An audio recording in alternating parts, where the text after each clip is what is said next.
Selamat pagi tim Jepara. Hari ini saya jelaskan mengenai gambar dan bill of quantity-nya. Teman-teman bisa lihat ya, pekerjaan pertama ada bongkar plafon. Bongkar plafon itu areanya sini yang dibongkar. Area kamar ini plafonnya dibongkar. Terus kemudian yang kedua ada pasang plafon gypsum dan peredam. Ini lokasinya sama di dua kamar ini ya. Terus kemudian yang ketiga, pasang plafon gypsum tanpa peredam. Ini adalah plafon yang posisinya ada di depan kamar. Posisinya di sini. Gitu ya, teman-teman. Terus kemudian yang keempat, ada bongkar dinding bata. Yang dibongkar itu ini ya, yang dibongkar ini.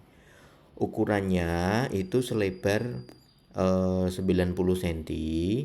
Terus kemudian ke atasnya itu mentok aja sampai cor-coran, tapi ini jangan diputus ya, ini sebagai balok pengikat. Jadi kondisinya seperti ini ya. Nanti kalau tampak plafonnya misalkan di bawahnya itu nanti kelihatan los-losan, baloknya nggak kelihatan, yang kelihatan langsung plafonnya. Yang kelima, perapian dinding setelah bekas dibongkar. Itu ya dinding ini. Dinding ini setelah kalian jebol kan pasti kalian rapikan tuh. Kalian sekonengi. Kalian plester aci bagian openingannya. Terus yang keenam, penutupan celah di atas pintu. Itu terdiri dari ini, Mas. Ini kan realitanya di sana itu kan ada celah ya. Itu nanti ditutup. Entah detailnya seperti apa, mungkin teman-teman bisa koordinasi, terutama untuk dibantu Pak Hayat dan juga pelaksana atau pengawas yang lain untuk memberikan teknis yang lebih detail untuk menutup celah di atas pintu. Oke ya. Terus kemudian yang ketujuh itu pengecatan dinding. Pengecatan dindingnya adalah seluruh bagian dalam kamar. Ya, seluruh bagian dalam kamar dan seluruh bagian di depan kamar atau koridor atau ruang tamu daerah sini. Itu dicat semua. Untuk gambar saya dinding ini maksudnya adalah cat ya. Ini tidak jadi memakai PVC, tidak jadi. Jadinya memakai cat semua, cat dinding biasa. Oke, terus kemudian pekerjaan poin 8 adalah bongkar dan pindah AC. Teman-teman, AC sebelumnya itu posisinya ada di sini. Terus kemudian bongkar dan pindah itu artinya dipindah di tengah-tengah bentang. Sehingga AC itu dimaksudkan untuk mendinginkan dua ruangan itu. Soal kapasitasnya, apakah untuk dua ruangan AC-nya itu dingin apa tidak? Nanti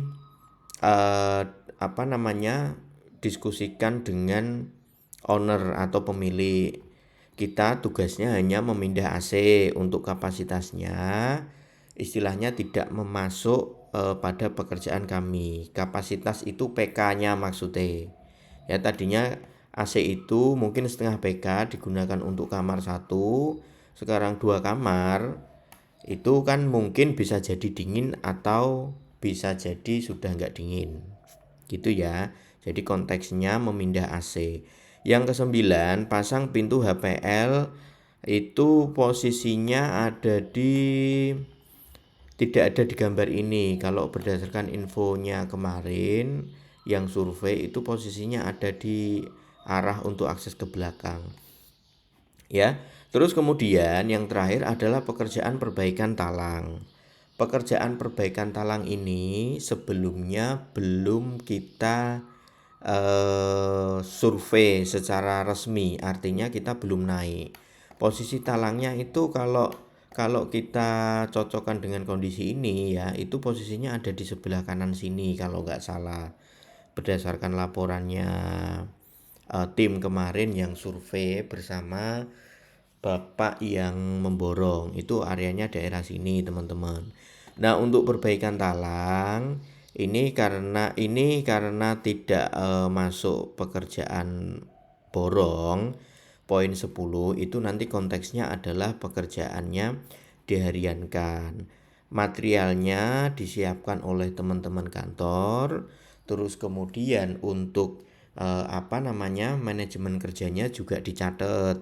Jadi siapa yang mengerjakan talang itu dimasukkan tagihan harian. Nah, talang maksud kami adalah sebisa mungkin talang itu efisien. Ya, artinya efisien itu kalau misal tidak memerlukan talangnya diganti atau hanya ada settingannya yang error, itu silakan dibetulkan.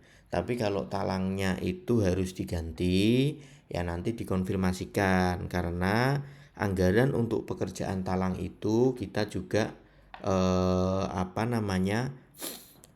ada nilai pasti ke owner tetapi sifatnya juga menggantung, tidak rigid. Ya, jadi pekerjaan talang itu sifatnya adalah penyesuaian, teman-teman. Nah, secara umum tidak ada spek khusus yang diminta. Seluruh material asumsinya adalah material yang standar baik. Pekerjaan plafon itu ya pekerjaan rangka maupun boardnya standar baik. Ya, tidak terus kemudian di mentokno speknya di polke murah ya jangan, kan begitu. Yang penting standar baik. Kemudian untuk spek peredamnya itu ya yang standar baik juga antara 60 sampai 80 density. Ya, kepadatannya 60 sampai 80 density. Terus kemudian untuk pengecetan nih. Untuk pengecetan itu standarnya setidak-tidaknya pakai Cadillac lah. Cadillac atau Nippon itu rumpun harganya masih sama. Untuk anggarannya masih masuk apabila menggunakan itu, tidak perlu Jotun.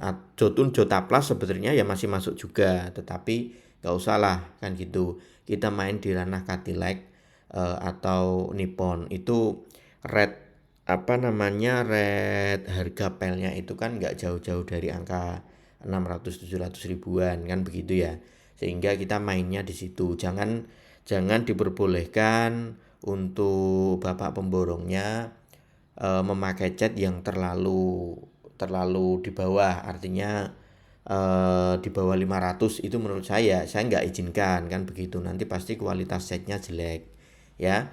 Terus kemudian yang lain-lain seperti pintu itu speknya ya standar baik. Kemudian aksesoris yang kami harapkan itu kalau nyandak ya pakai Dexon atau setidak-tidaknya jangan yang ini banget ya, jangan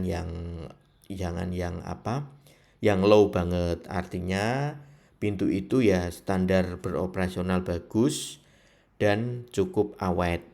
Begitu teman-teman yang kami sampaikan secara ofisial. Ya, teman-teman bisa mendengarkan unwitching ini atau penjelasan ini secara berulang-ulang untuk menjalankan project Jepara. Oh iya, mohon maaf satu lagi, standar kebersihan itu furnitur ditutup atau diamankan dengan plastik atau apapun yang setara. Intinya furnitur atau barang-barang di rumah nanti itu tidak kopioh karena kena debu pengerjaan.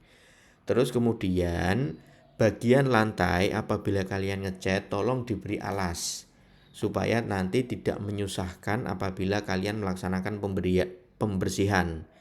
Apabila tidak digunakan alas, ya nanti konsekuensinya harus benar-benar bisa membersihkan. Ya, konteksnya begitu. Terima kasih, selamat pagi teman-teman. Mudah-mudahan pekerjaan berjalan secara lancar dan sesuai dengan yang kita harapkan. Terima kasih.